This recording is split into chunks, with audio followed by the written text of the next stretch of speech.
আসসালামু আলাইকুম। কি অবস্থা সবার? কেমন আছেন আপনারা সবাই? আমার নতুন একটি ভিডিওতে সবাইকে স্বাগতম।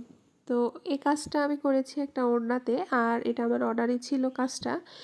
তো চলুন ভিডিওটা শুরু করা যাক কিভাবে আমি কাজ করেছি।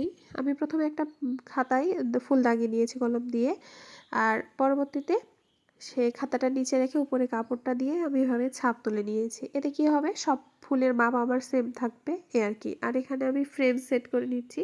ওড়নাটা অনেক পাতলা, বিধায় আমার কাজ করতে একটু অসুবিধা হয়েছে। আমি এখানে 2টা সুতা নিয়েছি, একটা হালকা গোলাপি আর একটা হচ্ছে কি জানি কালার বলে এটাকে, আমি সঠিক জানি না, ঘিয়া কালারের মতো। আমি এখানে 2 তার লাচ্ছি সুতাগুলোই নিয়েছি।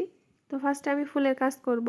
আমি এখানে যে পাতাগুলো ব্যবহার করেছি সবগুলোতে আমি খেজুর পাতা ভরাট সেলাই ব্যবহার করেছি। আর খেজুর পাতা ভরাট সেলাই এর আগে আমি এর সেলাই টিউটোরিয়ালটা আপনাদের সাথে শেয়ার করেছি, আশা করি সমস্যা হবে না। তো আমি এরকমভাবে প্রত্যেকটা পাতায় একইভাবে কাজ করে নিয়েছি। আর মাঝখানে যে গোল রাউন্ড করেছিলাম সেখানে আমি রানিং স্টিচ অথবা সত্তা সেলাই, কাঁথা সেলাই যেটাকে বলা হয়, সেই সেলাইটা ব্যবহার করেছি। করার পরে আমি ভিতরে গোলটা ভরাট করেছি এভাবে। আর ওড়নাটা অনেক পাতলা ছিল, আমি বলে বোঝাতে পারবো না, জানি না আপনারা কতটুকু বুঝতে পারছেন, যার ফলে কাজ করতে আমার একটু অসুবিধাই হয়েছিল। একটু সেলাই একটু কোনো কিছু হলে ওড়নাটা কেমন জানি ফাঁকা ফাঁকা হয়ে যাচ্ছিল, ফুটা হয়ে যাচ্ছিল। তো আমি চেষ্টা করেছি আমার মতো করে কাজ করার, এই আর কি।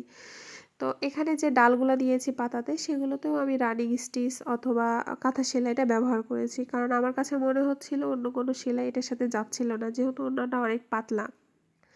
আর আমার কণ্ঠের অবস্থা বুঝতেই পারছেন কী রকম, আমি অনেকটাই অসুস্থ। আপনারা সবাই আমার জন্য দোয়া করবেন যেন আমি দ্রুত সুস্থ হয়ে যাই।